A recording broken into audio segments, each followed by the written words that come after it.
som da verdade paz, histórias pra te despertar.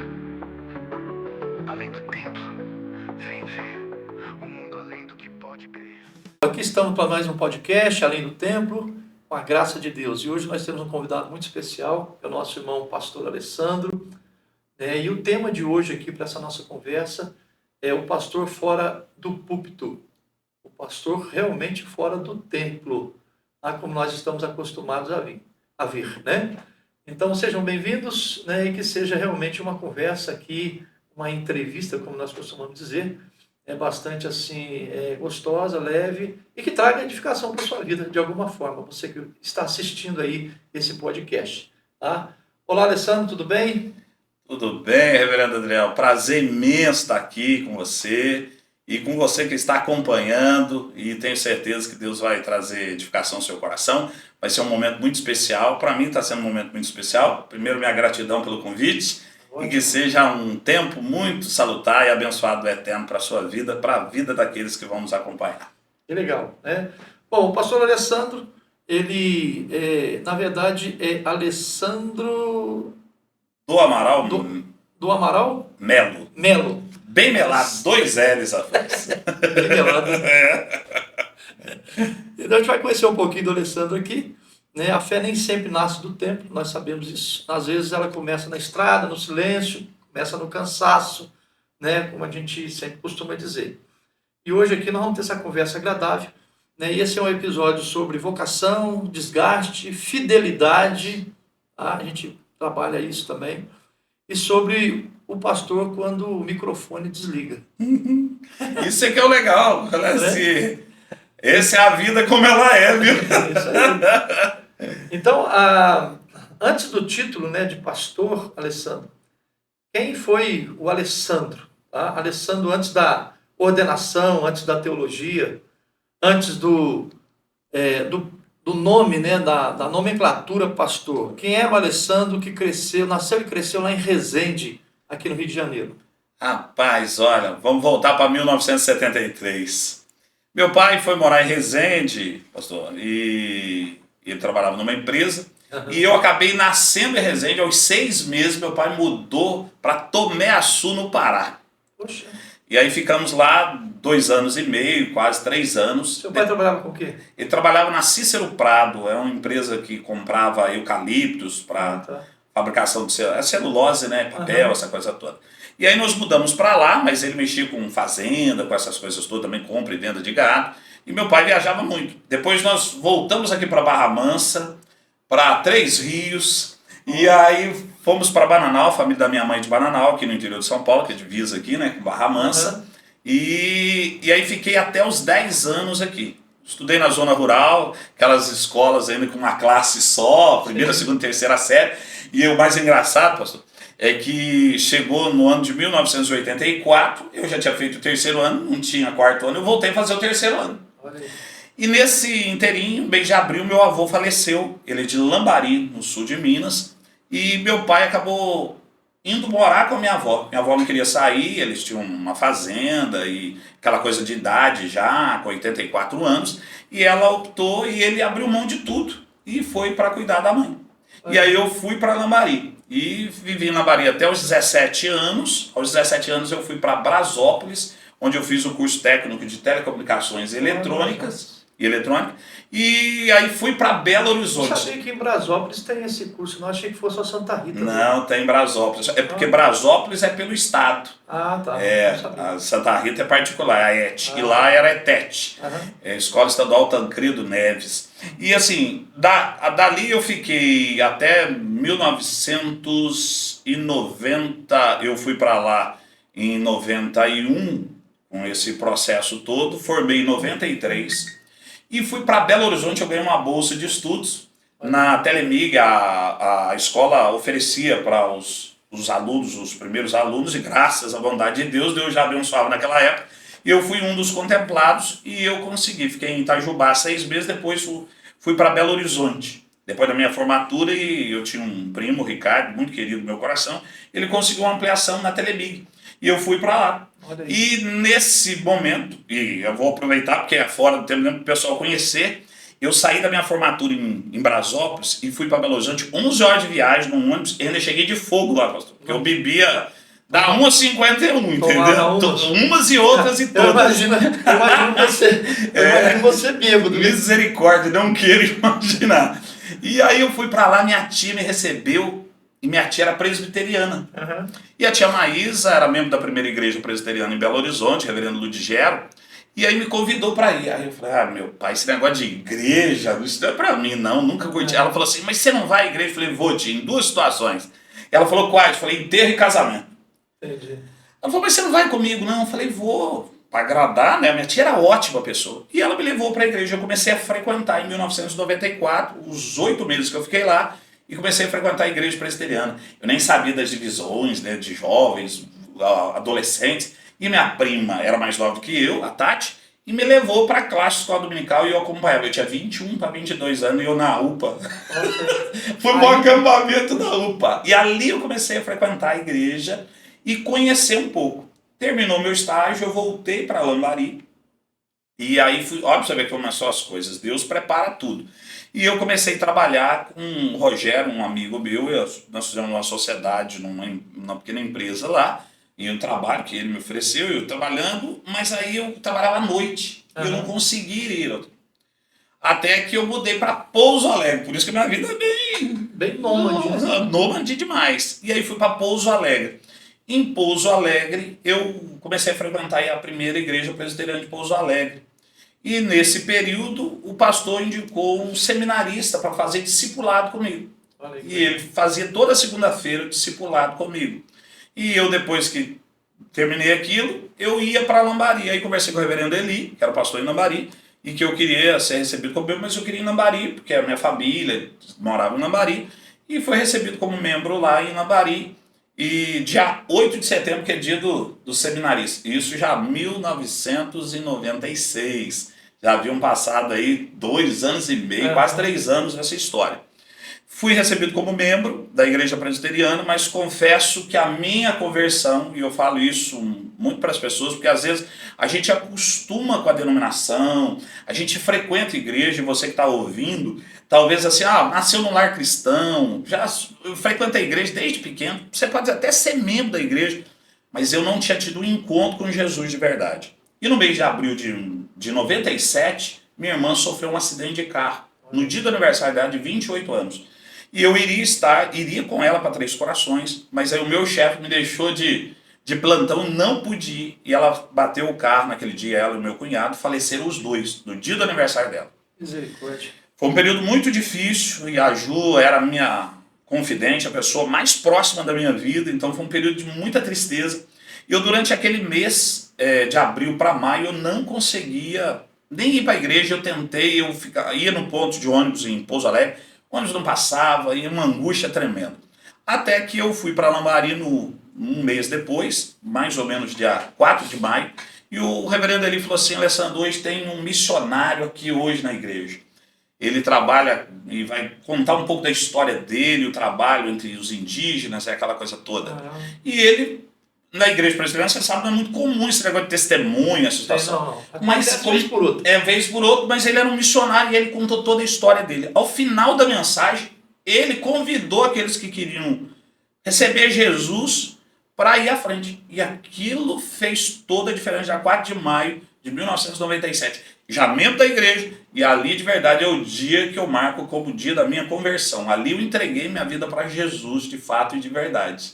1997, olha pra você ver. E eu falo assim que minha vida foi muito rápida, né, porque eu tive... Então, aí tem uma outra pergunta aqui que eu acho que você vai...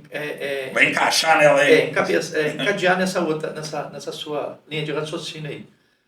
Quando é que a fé deixou de ser simplesmente uma fé, de certa forma, né, herdada, e virou um pessoal? Em que momento, então, o chamado começou a te incomodar? Porque, claro, você é recém-convertido, a sua vida foi transformada, né? Mas nem todo chamado começa com um púlpito, né? Evidentemente. Isso. A maioria começa com inquietação. Quando é que começou, depois da sua conversão, essa inquietação do seu coração para ser pastor? Olha, você vê, também minha vida é muito dinâmica e Deus faz umas coisas muito estranhas. E eu falo assim, 97, então, eu faço como marco, Mas eu voltei para Pouso Alegre. E aí eu recebi um convite, eu como sou formado em telecomunicações e eletrônica, e meu primo conseguiu para mim um trabalho na Marinha. E eu ingressei na Marinha, na época eu ganhava 28 salários. Trabalhava 28 dias e folgava 28 dias. E nesse período, de férias, o presbítero Eliseu me convidou para pregar, porque o reverendo ele estava de férias, ele tirava férias em março. E eu preguei, era dia 1º de abril. Saudoso reverendo Eliseu. Lida Silva Costa. E assim, contemporâneo lá seu, que você também é da região, né? Você, Caxambu ali, coladinho, né? Uma saudosa memória lá na região. Ele sempre foi um modelo, um homem de Deus especial. E aí o presbítero Eliseu ficou insistindo com aquilo, e eu tinha pintado num dia todo a casa dos meus pais, e assim, aquele cheiro de tinta, porque é metálica, e eu fui na reunião de oração e falou, eu preciso de um homem corajoso, uma mulher, para dirigir amanhã o trabalho. Aí eu falei assim, não é comigo, não é comigo. E aí de novo lá, chegou na porta do templo, ele falou assim, e aí Alessandro, você tá de férias, você não quer... No seu caso não é para dirigir, não é para pregar, minha mãe. Falei, Eliseu, eu não estou pregando nem prego, que dirá isso? Mas são as coisas de Deus. Aí saímos, fechamos o templo, eu fiquei lá com os diáconos e ele de novo falou assim, olha, eu estou incomodado, eu acho que tem que ser você. Aí me deu um negócio na hora, eu falei assim que é uma coisa fora da curva. E aí ele falou assim, então tá certo, mamãe? Eu falei, então tá certo. Eu falei, mãe, não dirige não, eu prego e tal, beleza. Dia 1º de abril de 1998. Ó, pra você ver que não teve um ano praticamente desse processo da real conversão. E aí eu preguei naquele dia, 1º de abril, dia da mentira, eu falo para os outros, mas para mim foi dia da verdade mesmo. E eu preguei lá em Efésios 2. Pela graça sois salvos mediante a fé. Eu só preguei nesse texto, até hoje, ao longo desses anos, mais 2 vezes. Inclusive uma agora em Porto Real, que deve fazer um ano. Mas, e aí eu terminei a mensagem, o reverendo Eli estava lá. E acabou a mensagem, o reverendo Eli falou assim comigo, tava bom para você ir pro seminário. Eu sei que você está na Marinha, essa coisa toda. Eu falei, imagina o seminário. Na brincadeira, eu passei aquela semana de quarta-feira até quinta da outra semana sem conseguir dormir direito. Aquilo me incomodava de um jeito tão intenso. E aí eu procurei ele na sexta-feira da outra semana e falei assim, reverendo Eli, eu tô com esse negócio para ir. Não tem nem jeito, tô começando a igreja há pouco tempo com essas coisas todas. Aí ele falou assim comigo, hoje tem reunião do conselho. Você quer ir na reunião do conselho? A gente já conversa com os presbíteros. Ele era muito prático, né? Prático demais. Pum, vamos embora. Aí conversei com o conselho falou assim, olha, Alessandro, pela sua vida e tudo que você tem feito e esse tempo que tem ajudado, a gente pode deixar você como aspirante ao ministério. Mas tem uma coisa, você trabalha essa questão toda. Aí nisso tudo eu abri mão da Marinha, dessa coisa toda, porque eles falaram, você fica lá, vem no final de semana. Eu falei assim, olha, para mim vai ter que ser intenso. E aí eu desisti da Marinha e fiquei aquele ano de 98 trabalhando na igreja, o ano todo pregando, tomando conta da congregação, que era Jesuânia. E chegou em novembro, ele recebe uma documentação do presbitério que tinha o vestibular. E ele não tinha se atentado para isso. Porque aí fui para Belo Horizonte fazer, fiz umas aulas, porque em inglês eu sempre tive muita dificuldade. E fiz a prova, fui aprovado já e ingressei em 1999 no seminário. Então foi assim muito rápido na minha vida. Então assim, o que eu estava me formando. Quando eu fui, aliás, eu estava sendo ordenado. E eu estava sendo examinado. Isso foi na reunião lá em Mabari. Eu fui apresentado, você estava sendo sabatinado. Tremi nas barbas, misericórdia. Vamos rir. Aquela turma lá, gente boa demais. Então assim, foi dessa maneira. E assim, a minha vida foi muito dinâmica nesse sentido, porque o reverendo Eli é muito prático para isso. E aí fui para o seminário em 1999, formei em 2002. Então assim, foi um tempo assim muito transformador. Mas eu confesso que eu tive muita dificuldade, porque eu fiquei em Belo Horizonte e eu fui para exceção, porque todos os seminaristas faziam em Campinas, de Lambari ali, Caxambu, muito mais próximo. E eu fui para Belo Horizonte porque a minha tia Maísa, que me levou para a igreja, morava lá, e aí o conselho falou, vai ser melhor para você ficar lá, pelo menos ter família, vai ficar lá o tempo, vai vir só nas férias. Mas disso tudo o reverendo Eli começou a ficar doente. E aí eu tive que vir de Belo Horizonte todo final de semana, 440 quilômetros de viagem, porque eu entrava em campanha, aquela coisa toda. 440 quilômetros eu vinha na sexta-feira à noite, voltava no domingo depois do culto, os 4 anos do seminário. Mas lá pelo segundo ano ele me perguntou assim, pastor Eli, e aí, Alessandro, tá gostando? Como é que tá? Eu falei, pastor, tô gostando muito. Eu tô com uma dificuldade. Ele falou, qual, Alessandro? Eu falei assim, eu não consigo pregar igual o senhor. Ele falou, mas quem disse que você tem que pregar igual a mim? Porque eu tentei, ele era calmo, tranquilo, aquele jeito assim. Quando ficava bravo, ficava vermelho assim, aquele cabelinho branquinho. Ele falou, meu filho, Deus te chamou para ser você. E aí, pastor Adriel, depois daquilo, eu fiquei muito tranquilo, muito tranquilo. Aí a coisa foi acalmando, eu fui ficando tranquilo, e aí eu peguei gosto pelo púlpito, porque eu sempre pensei, e eu planejei isso, de preparar em Lambari a estrutura para montar uma escola. Eu sempre tive a visão da educação linkada à igreja, então meu pensamento sempre foi nessa área. Então, a princípio, eu nunca fui um cara de púlpito, de sonhar com essa coisa toda, não. E a partir dali a coisa foi fluindo. E eu saí do seminário em 2002, fui licenciado em 2003 e fui ordenado no começo de 2004 e fui ser indicado para ser pastor auxiliar em Lambari. E fiquei lá em Lambari.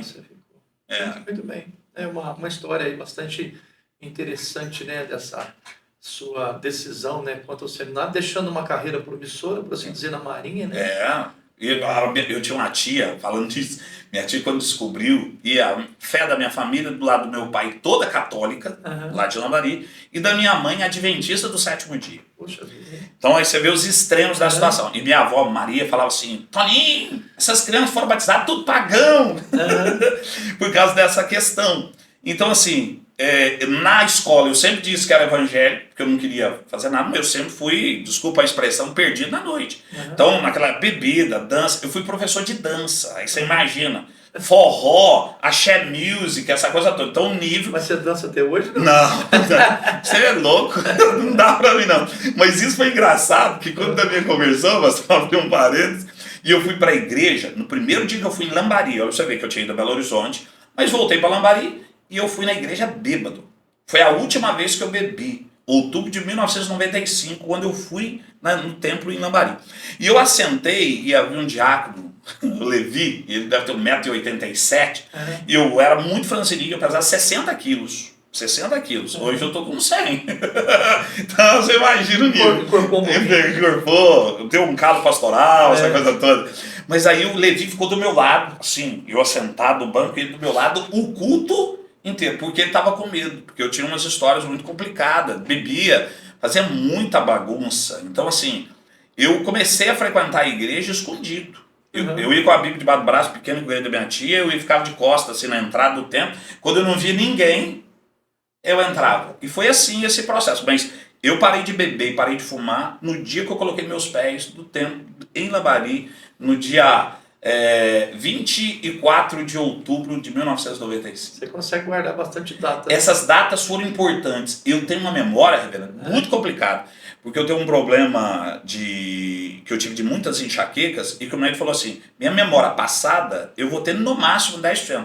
Eu tenho coisa da minha filha agora, que tem 6 anos, tem 1 ano que eu não lembro. Então minha memória é muito seletiva. Mas essas coisas, elas ficam muito presentes porque eu acabei assim, marcando e recontando e trazendo isso à memória, porque foram momentos muito especiais na minha vida. Então eu sou muito grato, minha vida toda como cristão, eu vivi na Igreja Presbiteriana do Brasil. Muito bem. O chamado, na verdade, nós entendemos isso, não é uma fuga, né, do mundo. Na verdade, é uma responsabilidade muito grande diante de Deus e também da sua igreja, né? Mas como é que foi o impacto da formação teológica, sua entrada no seminário, né, com a sua fé pessoal? E quais foram as crises espirituais, se é que houve alguma, né, que você viveu nesse tempo de seminário? E, na sequência, qual foi o peso de assumir o ministério pela primeira vez? Olha, isso é muito interessante, pastor. Eu, como eu disse, fui para Belo Horizonte e eu criei um vínculo muito grande, porque eu morava no alojamento do seminário. O seminário de Belo Horizonte, os primeiros 6 meses ainda era na primeira igreja presbiteriana, e aí eles estavam construindo os alojamentos, a estrutura, mas o alojamento já estava funcionando de forma provisória, muito simples. Estive lá o ano passado, hoje a estrutura mudou. Muito Campinas também, Campinas virou uma coisa assim. Eu tive também lá, falei, nossa, chique demais. Mas na época, foi época de sofrimento, telha de brasilite, aquelas beliches no alto, e eu de Lambari, você sabe que é a região mais fria, Belo Horizonte, um calor Sofri muito naquela época. E eu fiz uma amizade muito forte com o Léo. O Léo foi meu colega de seminário, Leonardo de Oliveira Pinto, e já falecido. Ele faleceu aos 41 anos na época da Covid. Foi um momento muito difícil também na minha vida, porque ele era o meu melhor amigo, confidente, fez meu casamento, padrinho de casamento. Então é uma pessoa muito querida do meu coração. E a gente criou aquele vínculo muito forte. Então eu passei os 4 anos do seminário, na saída e vinda da Lambari, o que me ajudou muito na minha vida devocional, relacional e da visão da igreja também. Eu acabo tendo uma facilidade de expressar meus sentimentos, de colocar para fora. Então isso me ajuda muito nesse equilíbrio. E isso não foi conquistado fácil não, viu? Eu gosto sempre de citar algumas pessoas na minha vida. Rogério é meu amigo de infância, tá? Tem minha idade, 52 anos. E o Rogério era terrível. O Rogério só me botou em fria, mas me acabou ensinando a falar, a ter que me defender, porque eu sempre fui muito tímido. Pra você ter uma noção, até os 12 anos de idade, eu só tenho 2 fotos de criança. Eu escondi de fotografia. Nunca gostei de público, nada dessas coisas. E você imagina, virar pastor presbiteriano. E aí essa coisa toda, eu fui pro seminário. Eu realmente, reverendo, eu fui pro seminário já com o pastor ali dizendo assim para mim: Alessandro, você vai pro seminário, e eu fui com aquela ideia assim, nossa, vou pro seminário, vou aumentar minha fé, né? Vou ser fortalecido. Ele falou: olha, se você... Geralmente é assim. E aí ele falou assim: não vá com essa visão romântica. Se você voltar com 30% da sua fé, eu vou ver que você foi vitorioso. Então foi esse tempo de muita conversa. Pastor Eli, todo mês a gente tinha que bater papo. Todo mês, ele com aquele jeito prático dele, entrava no gabinete dele, ele conversava no seminário, como é que estão as coisas, as situações, vivência, essa experiência toda. Então foi um tempo assim, muito legal. Eu não tive muitas crises não, tive coisas engraçadas do seminário. E uma delas eu gosto de contar, que no 4º ano, eu era muito magro, usava barba, e eu sempre gostei do trabalho missionário. E aí eu sempre tive alguns relacionamentos com amigos na África, a gente orava. Seminarista dificilmente a gente conseguia ajudar muito, mas estava sempre orando. E aí me mandaram uns capzinhos africanos, e eu usava isso no seminário. E entre eles 2 histórias engraçadas. Uma delas é que o deão do seminário, no último ano, foi me chamar, porque haviam feito uma denúncia no seminário, porque achavam que eu orava, na verdade, para Meca, que eu não era crente, porque eu orava... Você era muçulmano. É muçulmano, porque eu tinha o hábito de ajoelhar e colocar a cabeça no chão próprio. E aquilo aí eu fui chamar, ele foi lá no nosso quarto para conversar sobre aquilo tudo, aí eu brinquei com ele e falei: reverendo, olha, reverendo, eu não sei nem para onde fica Lambari, o que dirá Meca. Sério mesmo. Aí o Léo brincou, e o Léo era muito prático. Não tinha nem o tapetinho, né? Nem tapetinho, nem tu fala sério. E aí o Léo falou assim: reverendo, não dá para entender isso. O Lambari é um dos poucos que ora aqui no seminário, vocês ainda estão reclamando dele. Mas foi uma coisa engraçada. A outra foi que ao sair do seminário, a Ana Paula Valadão, do Diante do Trono, ela ensaiava do lado, porque o tecladista dela, o músico dela lá, ele morava do lado. E num belo dia eu tô saindo pra aula à noite, todo de preto, de cap e barba. Ela sai do carro, e o Diante do Trono tava começando naquela época, e eu era amigo do Gustavo, marido dela. Eu o conheci na primeira igreja. E o Gustavo é outra história, porque o Gustavo era dos doidões também. E Deus trabalhou na história dele, mas ele, filho de família presbiteriana, o primo dele era namorado da minha prima, então eu acabei conhecendo. E aí, aquela coisa toda, fui falar com ela. E ela saindo do carro, a hora que eu chego para falar com ela, levou um susto, levantou a mão e falou assim: pode levar tudo, pode levar tudo. Aí eu falei assim: calma, irmã, eu só queria te dar um abraço, pode ficar em paz, eu sou cristão também. Aí ela falou: ai, que bom. Mas foi uma cena muito engraçada, você rindo demais daquele negócio. Então assim, imagina, então o seminário foi um tempo assim de muito aprendizado, de muito quebrantamento, de muita dificuldade, porque eu sempre tive dificuldade, por exemplo, com um computador na época. A minha esposa brinca comigo que eu digito assim, ó. E eu trabalho hoje no computador todo dia, toda hora, mas é só com 2 dedos, e aquela coisa toda. E o Léo me ajudou muito, o Duarte e o Ricardo me ajudaram, eles digitavam meus trabalhos, eu fazia tudo à mão e ia digitar. Então assim, eu tive uma amizade no seminário, muito legal, com uma turma muito boa. Hoje da nossa região aqui, o reverendo Márcio Cunha, que era colega contemporâneo. Então, assim, foi um tempo assim, muito legal. Então, eu realmente não passei por crise ministerial no seminário. Essa pergunta vem a calhar porque eu me lembro que na época do seminário sempre se falava muito disso, mas eu também não tive crise. Acho que alguns enfrentam isso devido a algumas situações, né, que acabam vivendo o afastamento da família, do contexto, né? Eu acho muito a falta da comunhão com a igreja. Como eu vinha e voltava para Lambari, minha relação sempre foi muito pastoral com o pessoal. O pessoal já me tratava de pastor, mesmo como seminarista, aquela vivência, eu pregava, tomava conta. Então, assim, eu acabei cuidando da igreja como seminarista pela enfermidade do pastor. O pessoal ali do sul de Minas ali, eles são, vamos dizer assim, eles respeitam muito a posição de pastor. Sim.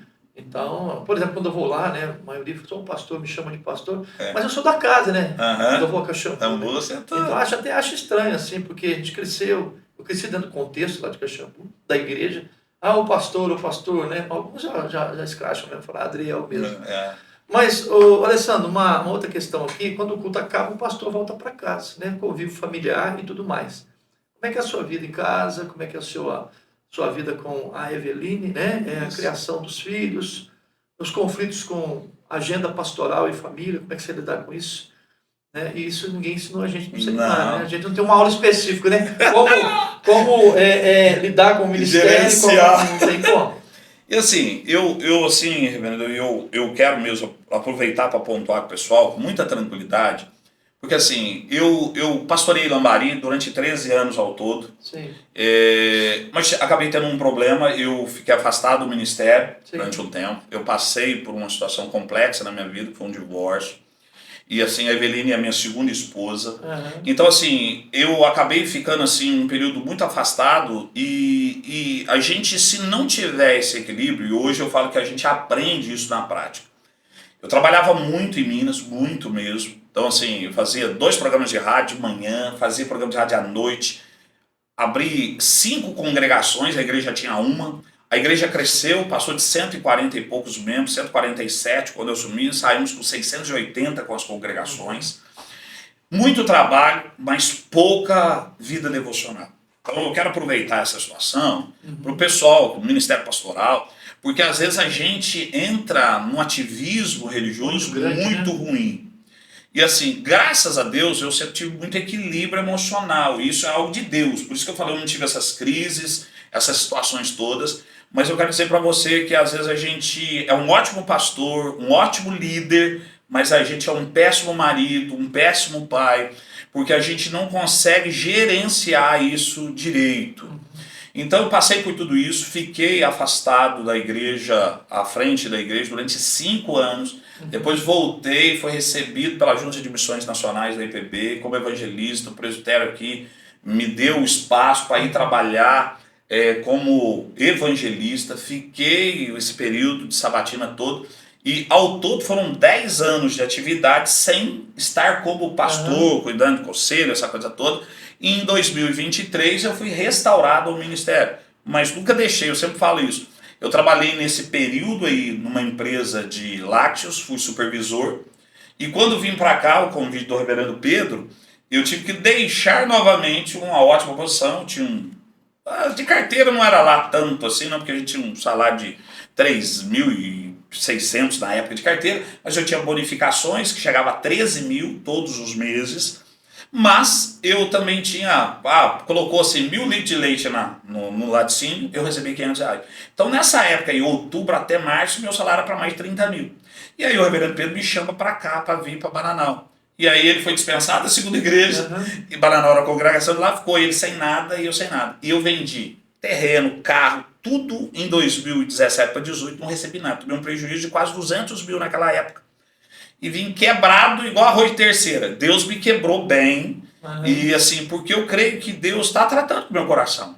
Os erros, as falhas. Então eu vejo assim, a graça de Deus na minha vida. Então por isso que eu não... Às vezes alguns falam assim, não, Lambari, porque o pessoal só me chama de Lambari por causa da cidade, né? Fala, Lambari, por que você apresenta? Eu falo assim, eu gosto de apresentar porque em nenhum lugar eu quero que seja nada escondido. O pessoal de saber a realidade dos fatos. Porque aí com o passar do tempo eu aprendi. Casei, então fiz 10 anos de casado, tá? Com a Eveline. E aprendi a ser um bom marido, um bom pai. Hoje a prioridade é família. E eu digo isso que isso é difícil para a gente separar igreja e família, porque a gente é muito cobrado. Os filhos do pastor são muito cobrados, porque eles acham que filho de pastor é pastor, que são perfeitos, que a esposa do pastor é contratada da igreja. Então tem toda essa mística que não é declarada, mas ela acontece. E hoje eu digo isso de verdade, Fernando. Eu estou no trabalho de plantação em Porto Real, e assim, com 40 pessoas, mas hoje eu vivo o melhor momento do meu ministério. Eu vivo o melhor momento do meu ministério, eu faço programa de rádio todos os dias online, mas assim, é de ter tempo para a família. Eu trabalho na corretora, que é o que me sustenta hoje, e assim, mas eu aprendi a olhar para os erros e enxergar a bondade de Deus. Por isso que eu gosto sempre de apresentar para o pessoal, porque às vezes cria aquela imagem do cara perfeito. E eu sou muito grato nessa história, Fernando, eu vou pontuar aqui, ao reverendo Amadeu, que é pastor da Terceira Igreja de Pouso Alegre, que no período todo foi quem me acolheu. E ele me conhecia de acampamentos, aquela coisa toda, sempre trabalhei muito com jovens. E ele falou assim, ô Alessandro, você podia vir frequentar com a gente? Eu morava em Bom Repouso, 60 quilômetros de Pouso Alegre.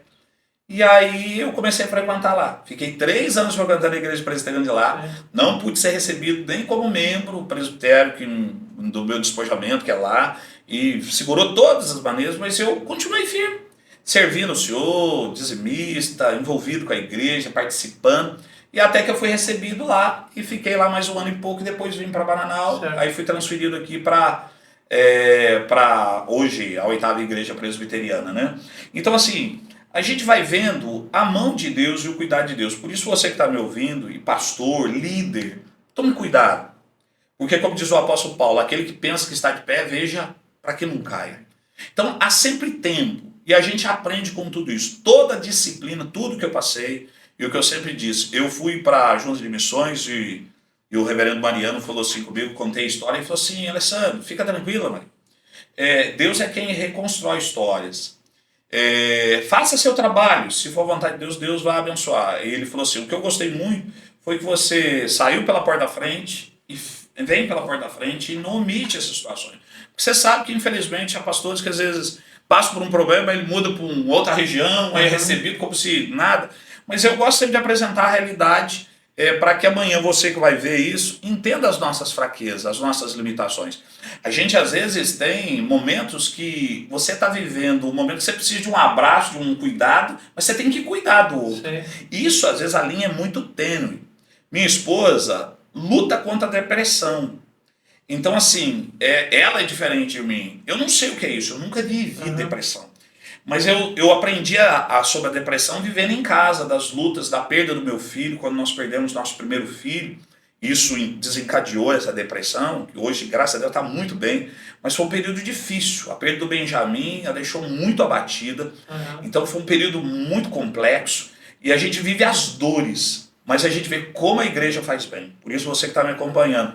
A gente está num tema além do templo, mas a gente não vive sem comunhão, sem relacionamento na igreja. E a gente precisa de comunhão, porque às vezes você está aprendendo hoje assim, não, eu posso viver minha vida em casa, longe da comunhão. Não dá.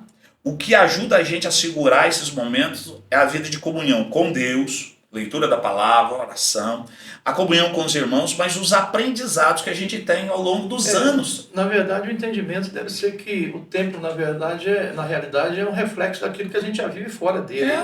Deveria ser pelo menos isso, né? Mas, vamos ver aqui, o que te sustenta já por 23 anos, né, de ministério pastoral? Depois de 23 anos da sua ordenação, né, o que é que faz você continuar? Uma primeira pergunta dentro dessa perspectiva. O que é que mudou na sua visão pastoral ao longo dos anos? E o que é que permanece inegociável na sua vida? Olha, um motivador, eu aprendi com o pastor Fábio, ele é pastor no Paraguai, a evangelizar. Então, eu gosto disso. Eu tenho um entendimento que não dá para você criar ministério de evangelismo, tá? Porque evangelizar tem que ser para todo mundo. Mas eu aprendi a fazer na prática. Então, eu gosto disso, tá? Hoje eu tiro tempo em Porto Real e para os outros na rua para orar com o pessoal. Então, o pessoal assusta, tá? Mas eu gosto muito dessa dinâmica e eu sou muito prático. Então, isso sempre motivou. Eu gosto de ganhar almas nesse sentido, é de levar pessoas a conhecerem Jesus, de caminhar com essas pessoas. Eu sou muito prático, então isso às vezes para o nosso meio é até complexo. Mas isso sempre me motivou, aquece meu coração. Eu gosto de ver vidas sendo transformadas, pessoas se rendendo a Jesus. Isso me traz uma motivação assim espetacular. Coisas que mudaram nessa caminhada, pastor, eu falo assim de verdade. Ver a igreja de forma diferente. Tá? Às vezes a gente acaba se amoldando mesmo a uma cultura, a uma prática, sem que a gente tenha prazer. Então, às vezes a gente cria uma barreira entre os membros, que cria aquela imagem do reverendo, e a gente ensina muitas vezes que a gente é quase intocável. É isso mesmo. Eu sempre ensinei e falei que tudo é possível. E eu falo assim que eu recebi uma palavra de muito carinho, reverendo, do falecido presbítero Luiz Xavier de Lambari.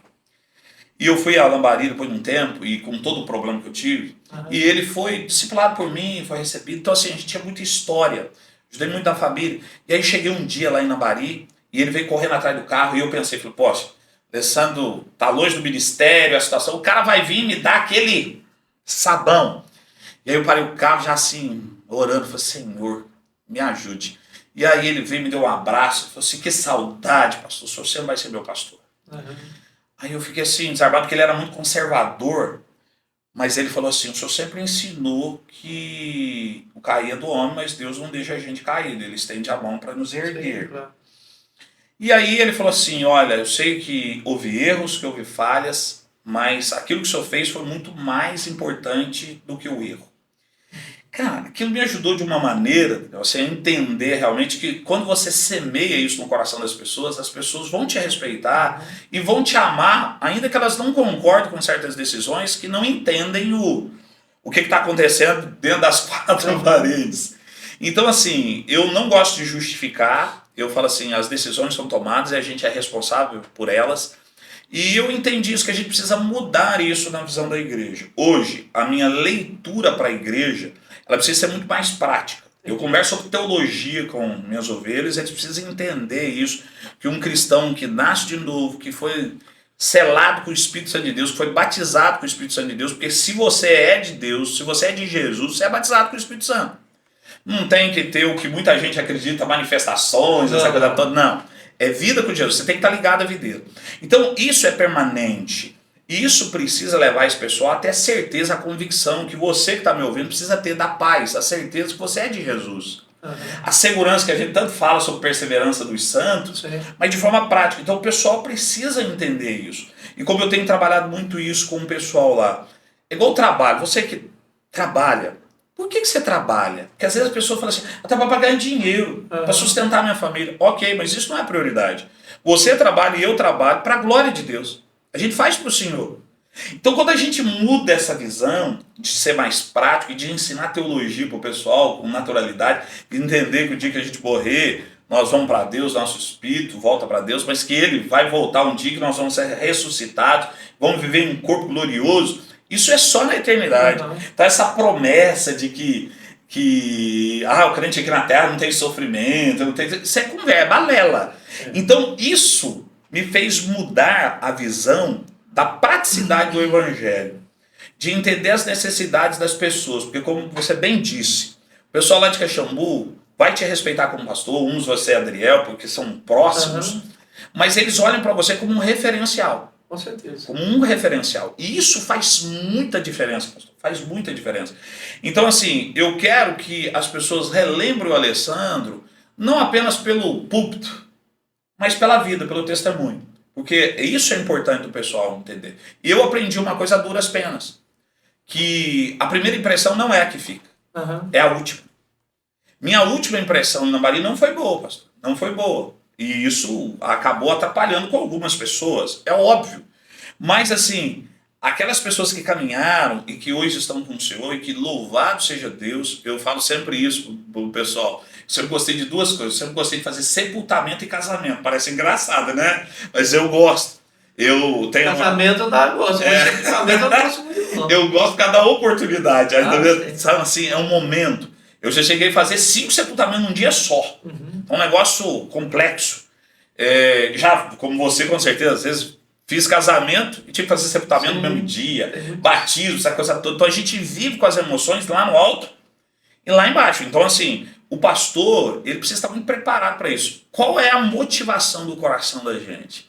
É a realidade da vivência com Jesus. Sim. Muito mais do que a teologia, mas a teologia da leitura da Bíblia, da devocional, da comunhão. Então isso são coisas assim, muito importantes. Eu não sou e nem apresento isso para as pessoas. Eu tenho uns amigos que são bons mesmo, que a gente fala assim, pô, o cara faz devocional todo dia 1 hora, leitura, aquela coisa toda, ora aquele tempo. Eu orava no seminário 1h30, todo dia.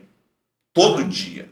Todo dia. Então assim, era raro não acontecer, mas era prático. Hoje com a vida ministerial, trabalho, a gente ora 20 minutos, você já acha que é um tempo... É muito, né? Eu tinha uma prima que falava assim, mas tanto assunto você tem que falar com Deus por 1h30. Então assim, mas hoje eu vejo muito com o pessoal, pastor. O que me motiva? A levar o pessoal a entender que a sua vida com Deus pode ser mais prática. Sim. Que eu posso orar na fila do banco, que eu posso orar... Orar sem cessar do apóstolo sem Paulo, cessar, né? Isso aí. Eu posso orar no chuveiro, e vamos ser sinceros, com certeza o senhor não deve ser diferente. Tem coisas que às vezes a gente não divide nem com a esposa para não gerar sofrimento, as lutas do ministério, às vezes as pressões que a gente passa, que não são poucas, porque ainda mais eu sou aqui, tem um grupo muito grande sob sua responsabilidade. E às vezes o melhor lugar para a gente falar com Deus é no chuveiro, que aí as lágrimas já descem junto com as águas, né? Tem um pastor, eu não me lembro agora o nome dele, mas ele disse algo muito interessante sobre essa questão de orar sem cessar. Então ele citou o exemplo dele, como que ele faz isso. Então, por exemplo, ele está tomando banho. Ele agradece a Deus porque ele pode tomar banho, né? Porque aquela água cai, né, sobre ele. Até pelo sabonete que ele usa, porque o outro não tem também oportunidade de usar. Ele está se alimentando, ele agradece. Ele está andando na rua, ele está agradecendo. Então tudo que ele faz, tudo que acontece, todas as circunstâncias na sua vida, ele está sempre orando e agradecendo a Deus. Não, assim, não parece muito interessante isso, mas é interessantíssimo. Por quê? Porque te leva à prática de orar sem cessar. Mas a hora que você estava falando aí, uma coisa, sobre a sua questão, né, particular, que você viveu no seu ministério, na sua vida pessoal, né, e tudo mais, falando de queda, eu me veio à cabeça da história de um homem chamado Manassés, né? Então a gente olha muitas vezes o erro de Davi, o erro de Pedro, o erro de outras pessoas na Bíblia, mas Manassés foi o mais terrível de todos. Sem dúvida. Está lá na história dos reis de Israel. Manassés chegou a fritar seus filhos em cima de uma bandeja de bronze na época, né? Oferecendo ao deus Moloque. E a palavra, Alessandro, que me veio na mente na hora que você estava falando, foi arrependimento. Arrependimento é mudança de vida, mudança de atitude, é reconhecer os erros, né? Davi, ele ora no Salmo 51, né, no versículo 10, cria em mim, ó Deus, um coração puro e renova dentro de mim um espírito inabalável. Eu acho que esse deve ser o seu sentimento, né? Deve ser o seu sentimento. E o que Paulo fala, né? Até citei para o irmão esses dias, Paulo diz assim, esquecendo das coisas que para trás ficam e avançando para aquelas que diante de mim estão. Prossigo o prêmio da soberana vocação que está em Cristo Jesus. Então, assim, o perdão é de Deus em primeiro lugar. A confissão é para Deus em primeiro lugar. E é Deus que realmente mede, né, o arrependimento nas pessoas. A sinceridade. O ser humano não sabe. Não sabe, não tem. O humano trata o que é superficial. É o dizer de Samuel, né? O homem vê o exterior, mas Deus vê o coração, né? O interior. O âmago da gente, coisa que ninguém vê. O que você diria hoje, né, para o jovem, né, pastor, e para o jovem também que de repente está sentindo vontade de ir para o seminário, né? Onde é que Deus tem falado com você a respeito disso fora do templo? Isso é muito interessante, viu, pastor? Porque assim, a gente precisa ter essa ideia, e hoje eu vejo assim, muito pessoal com um sonho, por exemplo. Ele quer ser missionário, vou aproveitar, deixa aí. Ele quer ser missionário, mas ele quer ser missionário lá na Índia. Mas ele na igreja, ele não fala com ninguém que vem uma visita, ele não conversa com o vizinho dele, o colega de trabalho. Então eu vejo assim que muito lado pastoral, ele acaba sendo no natural, eu falo o meu foi meio fora da curva, mas o natural é o reconhecimento mesmo do dia a dia da igreja, que olha para ele e reconhece nele esse chamado, essa vocação. Porque às vezes a gente pensa que o ministério pastoral é o púlpito é o mais fácil. Eu vou falar Fora a fidelidade que você tem que ter com a sua mensagem, esse cuidado e essa busca. Mas assim, o púlpito é o que dá menos trabalho, o que dá dor, igual eu falei. Eu vou lá no hospital, antes de estar aqui, você vai fazer uma visita, vai ver uma situação de um irmão que está enfermo, é complexo, é uma família, alguém que está enfrentando câncer, que você tem que acompanhar. Às vezes a gente tem que ir, você deve ter passado por isso algumas vezes no ministério, a família te chama, quando falece alguém, é você que vai dar notícia para os parentes. Então, a vida pastoral, ela não se limita a esse momento. Mas e alguns vão... Glamour, né? Essa questão, às vezes, pesada. Essa coisa. Eu penso assim, tá? De verdade, aí sou eu, talvez esteja errado. Eu vejo que nós pintamos, às vezes, o ministério de forma muito dura. É só sofrimento. Eu não vejo isso, tá? E, principalmente, o momento que a gente vive. Porque nossos antepassados, os pastores da década de 60, de 1960, sofreram. Eles não tinham praticamente nada, na realidade. Então, assim... Viviam na dependência de Deus. De Deus. Nós temos uma comodidade muito grande. Isso. E estabilidade para alguns. E eu vejo, assim, e eu aproveito para falar para as pessoas, porque, às vezes, a pessoa se encanta com a estabilidade, principalmente um pastor presbiteriano, a igreja conhece, e quando tem uma igreja vivendo isso aí, consegue dar uma condição de vida legal para ele. Mas muita gente entra nesse campo sonhando com isso, imaginando essa situação. Eu vou ter estabilidade financeira. Vai se dar mal no ministério, que não vai conseguir suportar. E aí vão criar os embaraços, porque a gente acaba tendo pastores muito problemáticos, no sentido de dar um problema para os concílios, porque eles não se resolveram consigo mesmo. O problema assim, não é o concílio, é ele mesmo, que não entendeu a realidade. Porque dificuldade vai ter, isso faz parte. E dentro da sua palavra eu gostei muito, porque eu uso muito isso. A gente precisa olhar para o apóstolo Paulo, quando ele diz esquecendo das coisas para trás, a gente precisa avançar. Mas a mesma palavra de Deus diz que eu quero trazer à memória que ele pode me dar esperança. Então as coisas boas a gente tem que trazer, só que nós fazemos o contrário. A gente guarda as ruins, traz da memória e se esquece do que a gente precisa fazer, do foco. Então eu sempre penso assim, motivação para você que está querendo ir para o seminário. Conversa, primeira coisa que eu acho que tem que ter o apoio da família. Se é casado, a esposa precisa participar disso.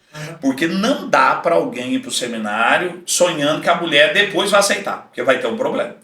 E são inúmeros os problemas que são gerados por causa da esposa do pastor. Porque ela não nasceu para ser esposa do pastor. E querendo ou não, é uma mulher sem nome, né? A gente brinca. Mas assim, é uma realidade que às vezes a igreja espera que ela vai ser, aspas, nossa igreja não existe. O pessoal quase que cria o título de pastora, porque ela trabalha com pastor, cuida disso tudo. Mas não é. Mas ela, para mim, a esposa do pastor, tem que ser, sobretudo, boa esposa. Tem que amar o reino, tem que servir, tem que ter prazer e servir ao reino com os dons que Deus deu a ela. E não aquilo que a igreja espera. Às vezes ela não vai tocar, não vai trabalhar com criança, não vai fazer nada disso, mas ela é muito mais útil. E você sabe bem disso, que uma esposa que ama Deus e que caminha com você, ela é pelo menos 50% do seu ministério. Eu diria que praticamente 90%, 99%. O resto é valendo. E ajuda muito, então, assim. E querendo ou não, eu sei que a gente entende a ideia do homem como cabeça, isso é muito claro para mim nas Escrituras, mas não dá para viver um evangelho sem que a esposa participe dele, sem que ela conviva com isso, tome decisões, caminhe. Porque assim, pastor, às vezes a gente cria essa imagem que o pastor, e você que está indo, vai ser perfeito, que os filhos do pastor vão ser perfeitos, nada disso. E a gente tem que entender que não funciona assim. Então, para um cara que vai para o seminário, o que ele precisa ter? Eu vou brincar com o Manuel Bentes, que fala que ele tem que ter cheiro de pastor. Eu falo assim, como é que é esse negócio? Mas não é. Eu acho que ele tem que ter o reconhecimento da família, que vai aprovar, da igreja local, tá? E eu tenho um pensamento, tá, pastor? Aí sou eu hoje, na minha vivência, na experiência. Eu acho que o pastor precisa ir para o seminário. Quando ele for para o seminário, passou por todos esses trâmites, teve aprovação, porque esse é o mais fácil. Mas eu creio que a igreja, e nós da igreja presbiteriana, precisamos pensar, o menino vai para o seminário, ele precisa plantar uma igreja. Nós precisamos investir nisso, é de ajudá-lo a plantar uma igreja, para quando ele sair de lá, ele já tem um rebanho para cuidar, para ele aprender isso, porque nós estamos numa técnica assim, o cara sai do seminário e já tem uma igreja pronta para ele. Para recebê-lo, né? Para recebê-lo. E assim, vamos ser sinceros, a primeira vez que eu fui ministrar a Santa Ceia, eu não sabia o que fazer, para falar a verdade. Eu só aprendi quando eu fui dirigir um conselho, eu não sabia o que fazer. Você fica assim. Imagina, eu fui auxiliar, então eu participei da reunião do conselho, os 4 anos de seminário. Conselho, então participei. Fiquei 4 anos como pastor auxiliar, então eu tive essa oportunidade, aprendi muito com o pastor Eli. Mas quando você assume mesmo assim, te dá um... Agora você imagina você lançar, a gente brinca, você vai lançar na Cova dos Leões logo de cara. Você não aprende essas coisas no seminário, você não aprende a ministrar uma ceia. Você não aprende a dirigir uma reunião de conselho. A fazer um batismo. Né? Você não sabe. Aí você aprende na prática, ali no dia a dia. Você vê, talvez você pergunte para um ou outro, mas passa por dificuldade. Passa por dificuldade. Então, assim, a gente tem um lado muito romântico do pastor. O pastor, e você que está me ouvindo aí, que seu pastor achar que ele é perfeito, não é, tem defeito. Quando cai uma peça de carne que ele abre lá a geladeira do freezer, cai no dedão do pé dele, você acha que ele fala assim, aleluia, glória a Deus, pode não xingar, mas ele pensa. Nós somos humanos, o pessoal tem isso. Mas a gente tem que ser modelo para as pessoas, porque as pessoas estão mais preocupadas com o que a gente é fora do púlpito do que o que a gente é lá no púlpito. O púlpito tem que ser uma extensão da nossa vida. Essa é a questão. Porque não adianta. Eu já vi situações, pastor, lá em Minas, de uma pessoa chegar na porta da igreja e falar, pastor, não na nossa denominação, graças a Deus. Mas de falar assim, pastor, o senhor não vai me pagar, não? Ô, caloteiro, essa coisa toda. Então, a gente acaba achando que poder também na vida do ministro são essas coisas, a oratória dele, é isso tudo. Não. É a vivência dele, é o quanto ele ama as ovelhas, é o pessoal que vai visualizando, vê as suas debilidades também. Mas é óbvio que a gente tem que ter alguns pontos. Tem que gostar de algumas coisas para mim, tá? 3 coisas dela precisam ficar muito claras para o pastor. Ele precisa ou gostar de púlpito para pregar, ele precisa ser bom na área de ensino, que ele precisa, ou visita. Porque mineiro, então, rapaz, o povo... Tem muito pastor que não é um pastorzaço de púlpito, mas é um pastor de visitação, então, de aconselhamento. Eu digo, Alessandro, que na verdade o ministério ele acontece mesmo fora do templo. Fora. Porque a igreja, por exemplo, fica fechada a semana inteira. O templo, né, fica fechado a semana inteira. Ontem nós tivemos reunião de oração. Né? Quinta-feira temos estudo bíblico. Igualzinho lá. No domingo de manhã, escola dominical, e à noite o culto. Então, assim, os encontros semanais dentro do templo são pequenos em relação àquilo que a gente vive fora do templo. Né? Então isso é muito importante. Esse além do templo, seu nome é fantástico, porque essa é a realidade nossa. Leva você a pensar além mesmo. Isso, e a gente precisa ter essa visão, pastor. Então, olhar para isso. Então, um menino que está se preparando, um homem, vai para o seminário, então precisa ter esse pensamento, de entender que vai ter dificuldade. E eu aprendi algo também com o pastor Eli, ele sempre dizia assim, todo mundo na vida precisa aprender a ter um Barnabé e um Timóteo. Aí eu falei, o que é isso, pastor? Na real, ele falou assim, precisa ser como Paulo, tá? Precisa ter um Barnabé que vai ajudar, que vai caminhar, mas você precisa ser cuidador de um Timóteo, ser um pai na fé. Então a gente precisa de gente que vai nos ouvir, que vai nos ajudar, que vai caminhar com essa situação. E a gente precisa ter bons amigos.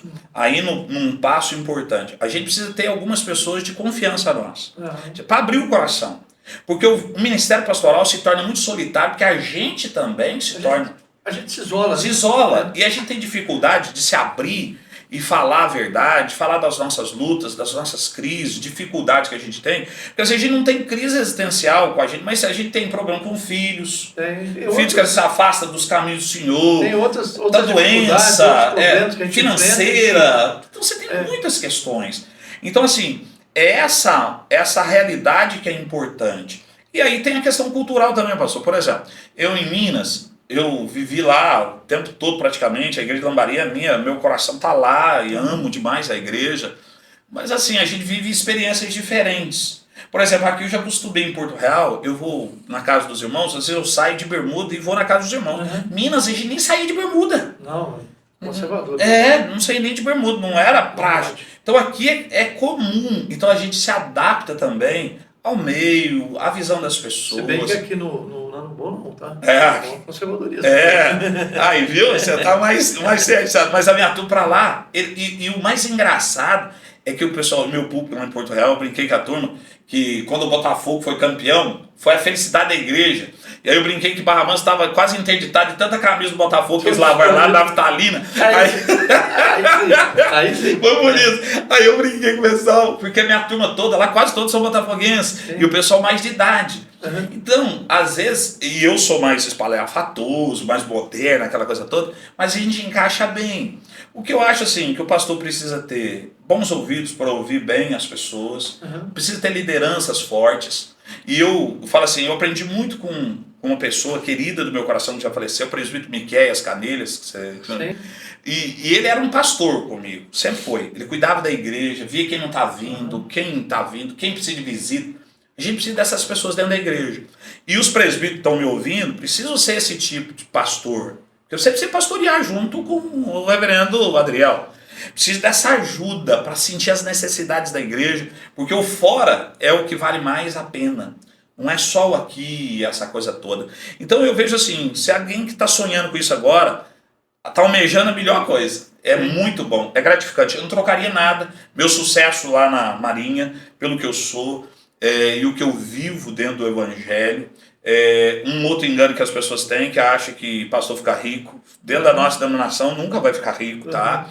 Então, mas a gente tem uma boa condição e a gente consegue viver de uma forma tranquila. Eu, diferentemente, eu tenho atividade extra, então não dependo diretamente da igreja, mas eu entendi, tudo a gente depende de Deus. Você é direto da igreja, mas é Deus. Eu do trabalho na corretora, mas é Deus quem proporciona isso. Então assim, eu vejo, pastor, que a gente, nesses bate-papos, que com certeza você vai aprender muito. Com certeza, muito. Tenho aprendido. Porque a gente aprende ouvindo e vendo isso tudo, porque assim, você está mais desmontado, vamos dizer assim, você tira as máscaras ou a imagem, que às vezes a gente quer mostrar isso para os outros. E às vezes quando as pessoas veem a gente como a gente e eu sempre utilizei uma ideia, a gente não precisa ter medo de ser vulnerável. Não precisa.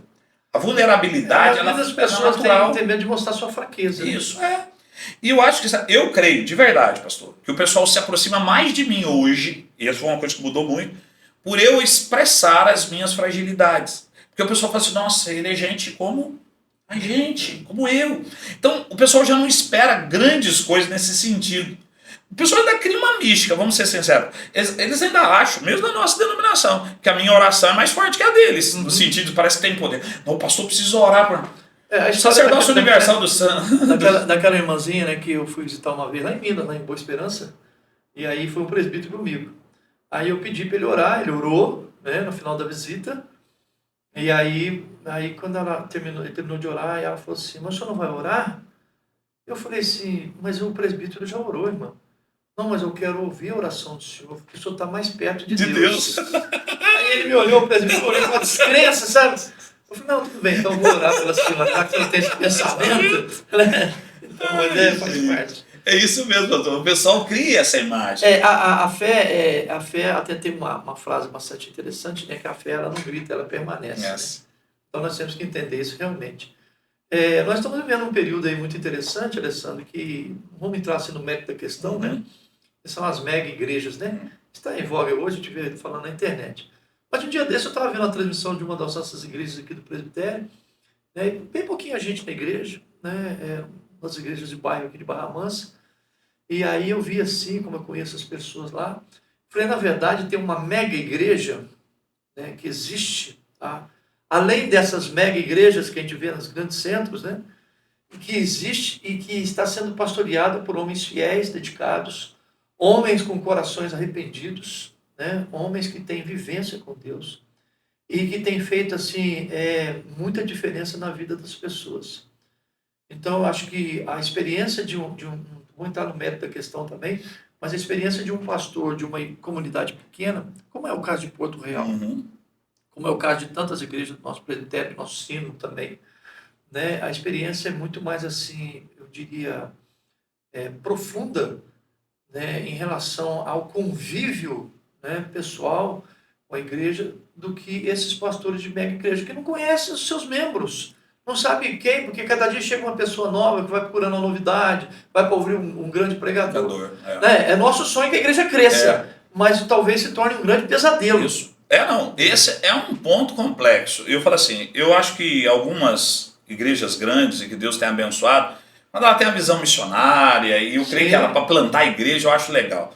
O meu grande problema é a gente pensar, por exemplo, o Oswald Smith, ele tinha uma visão missionária, e assim, a gente olha para ele, a igreja lá, às vezes não tinha aquela pintura adequada, mas ele estava investindo nos missionários. Igreja grande. Então assim, eu sinto que a comunhão, ela não é igual. Eu passei por essa transição em Lambari, porque o templo ficou pequeno, e o templo comportava 280 pessoas, e nós passamos a fazer 3 cultos no domingo. Sim. Até construir o novo templo, que nem fui eu que terminei, foi o reverendo Edson Fernandes, quem concluiu o templo, foi eu que fiz projeto, aquela coisa toda, mas para 550 lugares. Uma igreja desse porte já é difícil, pastor. Sim, com certeza. Já é difícil. Então, assim, com as congregações que tinha, a congregação do presbitério, que fazia parte... Alessandro, tem até um estudo que mede, né, a quantidade de membros e a quantidade de pastores. Então, por exemplo, 250 membros, já tem que ter pelo menos dois ou 3 pastores. E assim vai, gradativamente, aumentando o número de líderes para cuidar de cada área específica, porque senão não aguenta, o pastor só não dá conta. E assim, esse foi um dos pontos. Eu falei assim, a igreja cresceu, saiu, praticamente ela cresceu aí 4 vezes ao longo dos 7 anos, assim, de forma mais intensa. Mas a gente, por exemplo, vai fazer eu vou contar uma história para vocês, parece brincadeira. Uma irmã no correio um dia em Lambari. E nós tínhamos os cultos de domingo, né? E aí ela entregou um folheto. Só queria fazer um convite para você, que a minha igreja vai ter... É aniversário da igreja, e nós vamos ter vem uma banda de fora, uma boa mensagem, não sei o quê. Ela falou, não posso, minha igreja também tem aniversário nesse final de semana. Aí ela, de qual igreja? Eu sou da Presbiteriana do Brasil. Eu falei, ué, mas eu também sou da Presbiteriana do Brasil. Elas não se conheciam, olha pra você ver. Então a questão, aí nós íamos para o acampamento lá, que é do presbitério, e levava 600 pessoas. Você não consegue ter não tem comunhão. Então você cria panelas. Vira um ajuntamento sem propósito. Isso, não dá comunhão. Por mais que você tenha, aí os pequenos grupos ajudaram muito nisso, para ter comunhão. Mas eu falo assim, como diz minha esposa Beli, amor, esse negócio de igreja grande não dá pra gente cuidar de verdade e de você ter um bom relacionamento com o pessoal. Eu acho assim, o que você falou no início da sua fala aí, é que uma igreja maior, eu falo isso com os presbíteros, porque a nossa igreja cresça aí, né? Hoje nós estamos aí com 200 e pouquinhos membros, né? Mas ela dobre de tamanho. Nesse aspecto, uma igreja nesse local, com 500 membros, nós teríamos mais condições de fazer mais coisas, né, em nível de sim, vocês têm força, plantar igrejas. Plantar igreja daria para poder lançar mais missionários, tudo isso. Né, uma visão mais dilatada. Nesse aspecto. Mas nesse aspecto de relacionamento, eu acho que cai muito. Então, assim, e é difícil. E hoje, pós-pandemia, o povo ficou numa visão muito complexa. Muito difícil. Gente que nem voltou mais. Então, assim, é difícil você equilibrar isso. Então, assim, você tem um ganho gigante numa área, mas um aperto. Então, assim, eu creio que a maioria dos pastores fiéis estão nas pequenas igrejas mesmo, estão convivendo, estão ensinando, e a gente vai aprendendo isso, vai caminhando nisso. Então, assim, a gente sonha com esse crescimento. Eu falo isso, tenho conversado isso muito com o pessoal, falo assim, será que eu estou fazendo alguma coisa errada? Porque eu trabalhei em Minas, a coisa aconteceu naturalmente, foi um crescimento. Eu passei agora por um processo, eu perdi 5 famílias de Porto Real, que estão indo embora, teve gente até para Barra Mansa, o filho vai estudar, vai fazer faculdade, aí opta por sair. Ela é muito rotativa. Muito. Então, assim, é complexo até para a organização do trabalho. Agora, por exemplo, nossa arrecadação caiu quase 78% com a saída dessas famílias. Então, é um tempo que você tem que recomeçar tudo de novo. Então, assim, eu, graças a Deus, tenho sempre recebido muitos convites, mas o meu propósito, eu falei para eles, enquanto Deus falar, Alessandro, para ficar, não vai ser a condição financeira, nada disso. Mas, às vezes, eu fico pensando, poxa, mas eu sinto falta de um crescimento, de um desenvolvimento. Se eu gostei de jovem, eu não tenho jovem. Os que tinham lá, os 4 foram embora. Não, o pastor ele tem que ter esse feedback, né? Eu sempre falo esse retorno, né? De gente. De gente. Então, quando você perde famílias na igreja, você sente que está arrancando um pedaço de você. Então, você vai ficando ferido no campo. E alguns se tornam muito próximos. Mesmo o Renato, por exemplo, virou meu amigo. Então é difícil, às vezes, a gente tem essa dificuldade. E assim, quando você permanece num lugar um tempo, que eu sou favorável sempre ao pastor permanecer um tempo longo. Eu não acredito em ministério saudável de 1, 2 anos. Não acredito nisso. Tá? Eu sei que alguns podem até não é saudável nem para a igreja, não é saudável nem para a família pastoral. Nem para a família pastoral, nada. Porque eu acredito que um trabalho começa a gerar frutos a partir do 5º ano, 6º ano. Aí que a coisa começa, porque a igreja começa a ter muito mais seu perfil. Você está há quantos anos aqui, Dani? 15 anos. 15 anos. Agora a igreja está com a sua cara nesse sentido, assim, porque a igreja acaba se tornando muito o perfil do pastor, essa situação toda. Algumas coisas são dela, que não vão mudar nunca. O pastor se torna passageiro nessa história, da igreja é permanente. Sim. Mas assim, com um bom tempo você consegue trabalhar, o pessoal já te conhece, sabe sua dinâmica. Você não tem essa mudança radical. Porque um grande erro pastoral também, aqueles que foram para o seminário, quando chegar numa igreja nova, você acabou de ser ordenado, não vai mudar nada não, filho. Fica quietinho, ouça, trabalhe um ano, não faça mudança nenhuma, horário, nada disso. Depois do segundo ano você dá uma mudadinha em alguma coisa e o tempo vai passando. Lá em Minas, pra gente mudar o piano, rapaz, eu demorei 5 anos para posição, tá? Posição. Então são essas coisas que você tem que ter tempo. Então assim, é olhar para esse horizonte de igreja, e você que está me ouvindo, por favor. Hoje a gente tem muita transmissão.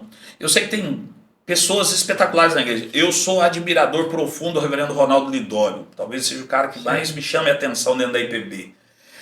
Ele está no trabalho lá, plantação, evangelização, essa coisa toda. Aí tem o reverendo Hernandes, que é um ícone dentro da IPB. Tínhamos o reverendo Augusto Nicodemos, que agora está nos Estados Unidos, essa coisa toda. Nós podemos ter alguns modelos, Jeremias, a gente tem uma série de líderes. Mas, querido, a verdade é o seguinte, é que na hora da dor, quem aguenta é o reverendo Adriel. Sou eu, lá no dia a dia com o pessoal, na hora do casamento de um filho, eles não vão vir. Então, assim, eu acho legal de acompanhar essas pessoas, mas não pode deixar de ter a vida de comunhão aqui, presente.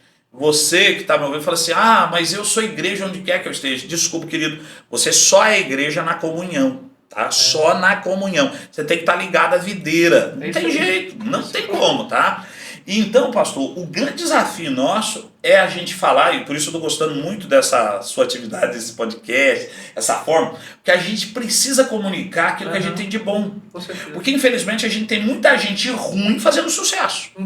Ontem eu estou dando um estudo em Eclesiastes, e o reverendo Jardel, que é de Bananal, e a gente trabalha junto e conversa junto, a equipe toda lá monta algumas coisas juntos. E cada um, obviamente, vai fazendo sua cara, seu estilo. Mas aí ontem eu estava no capítulo 7 de Eclesiastes. E aí a ideia, melhor é a casa do luto. Aí eu pensei, fiquei na casa do banqueiro, melhor. Não é o que você aprende. Então, na sua comunhão, a gente vai aprender a chorar junto, a gente vai sofrer junto, a gente vai interceder junto. É porque você, você considera mais, né, a vida, né? É passageira. Passageira. E como diz lá no texto mesmo de Eclesiastes, né, é vaidade. Vaidade, ele vai trabalhar sobre isso. Então, assim, é muito interessante a gente pensar. Às vezes a gente pensa demais no futuro, o que vai ser depois? Mas antes de você pensar nisso, você precisa ter Jesus como seu único e suficiente Salvador. Eu sempre brinco, pessoal, essa moda que tá aí, todos os caminhos levam a Deus, só leva para o julgamento. Porque o único caminho para a salvação é Jesus, ele já disse, eu sou o caminho. Eu falo que esse pensamento aí, de fato, ele não é uma mentira todo, né? Ele tem a sua verdade. Por quê? Porque, de fato, todos os caminhos vão convergir para Deus, nem que seja para juízo. Só para juízo, julgamento, não tem como. Mas as pessoas, então, assim, cada vez mais, pastor, acho que pela dinâmica hoje da internet, elas deixaram de ter aquele contato. Igual Bíblia. Eu estou na luta com o pessoal agora lá para ter Bíblia de papel. Porque eles precisam aprender a ler. O povo já não sabe mais. Se você manda ler Efésios, o povo não consegue achar mais. Porque acostumou, a gente usa. E eu uso assim no prático, óbvio. Mas para a igreja, não deixe de levar a sua Bíblia de papel, não. Pra você sentir o cheiro, pra você marcar, pra você anotar. Não é pecado não, querido. Fica tranquilo, tá? Pra você ter suas anotações. Eu brinco sempre com isso, que talvez meu maior perda ao longo desses anos foi minha Bíblia cheia de anotada. Tudo, anotada por mim. Mensagens, as coisas todas. Perdi. E a outra foi quando o ladrão entrou em Bom Repouso, uma cidade de 10 mil habitantes, e aí o menino foi pra lá, eu falei assim pra ela, pastor. Levou a Bíblia? Não, lá foi o contrário. Mas assim, a Bíblia eu perdi. Lá em Bom Repouso, eu falei pra Eveline, que ela trabalhava aqui na CDL aqui, e aí eu falei assim, amor, você vai vir pra Bom Repouso, é uma cidade tranquilinha, aquela coisa quando a gente casar. E aí, sossegado. Aí ela levou as coisas todas dela. Já, sapato, levamos os presentes de casamento, tudo para lá que já tinha recebido, e deixei vir para cá pro casamento. Quando nós voltamos lá, o ladrão entrou, levou tudo. Aí levou meu notebook, levou meu HD externo e levou os sapatos dela, tudo. Eu tive que comprar uns 60 sapatos, que ela era centopeia, eu brinco, ela tinha muito sapato, e aí levou tudo. E meu pendrive, levou tudo. Eu perdi todos os meus estudos, todas as minhas mensagens dos 17 anos de Lobari. Tudo. Aquilo dói, que eu falo assim, porque é uma história, que está tudo ali marcado. Então, assim, são pontos importantes. Hoje a comunicação que é ótima para você, mas não substitui sua comunhão com Deus, com os irmãos. A gente precisa chorar junto, a gente precisa se alegrar junto, precisa receber um abraço, orar com você, comunhão com os irmãos, conhecer as pessoas. Sabe por quê? Porque eu creio nisso, pastor. O pastor Eli usava uma expressão, ele falava assim, viver com os crentes no céu ou glória, viver com os crentes aqui na terra é outra história. Então assim, é um desafio pra gente, mas a gente precisa disso, a gente vai sendo lapidado nesse dia a dia. Porque a gente precisa de alguém que chame a atenção da gente, que corrija a gente, que te discipule em muitos momentos. Como pastor, às vezes a gente já sabe, tudo não sabe. Não. A gente está aprendendo todo o tempo, a gente precisa de ajuda. Se o filósofo disse, né, sei que nada sei, você pode querer saber tudo. Só sei que nada sei mesmo. Bom, gente, estamos chegando aí ao final, né? Louvado seja o nome do Senhor pela vida do pastor Alessandro. Nós lembramos que além do tempo é para lembrar realmente as histórias aí, além do tempo, as experiências e tudo mais. Eu quero agradecer ao Alessandro pela oportunidade. Deus abençoe sua vida, seu ministério. Amém. Deus abençoe sua vida em família também. Que você continue aí por muitos e muitos anos, no nome de Jesus. Amém. Assim, muito obrigado, viu, reverendo? Assim, um prazer imenso estar aqui. Eu espero que Deus traga edificação ao seu coração. E sobre tudo isso, a gente aprende vivendo. O maior sucesso lá fora não vale o fracasso dentro do lar. Então a gente precisa aprender, e você não precisa errar para aprender. Você pode aprender com as histórias de pessoas como a minha. Então você pode viver um tempo novo. Então, palavra para você que está aí me ouvindo e que talvez esteja pensando, dar um fim no seu relacionamento conjugal, não esqueça, Deus tem um propósito. Então, ore a Deus, procure o pastor da sua igreja, abra seu coração, restaure aquilo que está acabado, que você acha que não tem mais jeito. Deus sempre nos dá novas oportunidades, mas a gente precisa se entregar plenamente ao Senhor. Então, eu sou muito grato, pastor, e encerrando aqui, sobretudo a vida da Eveline. A Eveline, minha esposa, me ajuda demais, porque ela mete o dedo na ferida. Tá? Eu falo isso porque eu tive um primeiro relacionamento de 11 anos em que eu nunca discuti com a minha primeira esposa. Nunca falei nada. Ela nunca discutiu comigo nada. O senhor conseguiu isso aí ao longo desses anos com a sua esposa? Nunca. Então, a minha chama junto. Ela olha celular, eu não tenho celular com senha. A senha é o aniversário dela. Então, assim, eu aprendi com ela, que é mais nova do que eu, a entender a verdade de um relacionamento. Então eu sou muito grato porque eu aprendo todo dia, ela é ciumenta, toma conta, acompanha, cheira, vê tudo, mas isso é bom sentido, a gente valoriza isso, é igual os presbíteros quando cuidam do pastor, porque quer o bem, esse é o ponto para nós.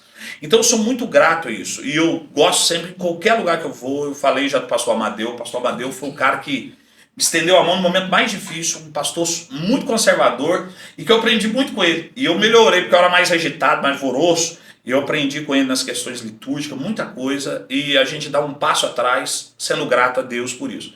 Outro eu não posso deixar, o reverendo Pedro, que me ajudou muito em 2 momentos difíceis, tanto financeiro quanto também ministerial, que era uma pessoa que não eram meus amigos. Eu tive amigos que não estenderam a mão, mas esses 2 que não eram meus amigos, estenderam a mão, então eu sou muito grato a Deus. E eu sou muito grato hoje à Junta de Missões Nacionais da IPB, que estendeu a mão no momento difícil e que me abençoou muito. O presidente Ayrton, da Junta de Missões, o reverendo Hamilton e o reverendo Mariano, que estava lá na época. Então a gente criou um vínculo muito legal, de muita amizade. E uma coisa importante para você, às vezes você não conhece a denominação, a Igreja Presbiteriana. A Igreja Presbiteriana é maravilhosa, querido. Eu amo a denominação. Ela tem defeitos, tem falhas, sim. Somos compostos por homens, como eu e o reverendo Adriel. Temos falhas. Às vezes erramos nas nossas decisões. Mas assim, a igreja é maravilhosa. Uma igreja que investe no trabalho missionário, que ama isso. Então assim, ame a sua igreja, valorize a sua igreja, participe da sua igreja, defenda a sua igreja, tá? Isso é importante pra gente, mas sobretudo sua igreja local, não fale mal da sua igreja local não, porque a sua igreja local é a sua igreja. Se você estiver falando mal da sua igreja local, está falando de você mesmo, o corpo de Cristo. Então pense nisso, valorize. Muito obrigado, reverendo. Jesus abençoe sua vida, que Ele traga paz ao seu coração e que você possa viver uma história abençoada pelo Senhor. Mas não se esqueça disso. Não podemos levar a nossa vida com Deus de qualquer maneira. É verdade. Nós precisamos ter realmente assim entrega no coração. Então o que eu falei no começo, eu termino com isso com você. Se você ainda não entregou sua vida para Jesus de verdade, entregue sua vida para Jesus. Não basta ser só membro da igreja não, tá, querido? Não basta ser oficial, você precisa ter intimidade com o mestre, ter prazer de servir o Senhor, ter leveza para viver a vida com Cristo. Jesus abençoe e eu encerro com o versículo que é o meu versículo favorito, tá, pastor?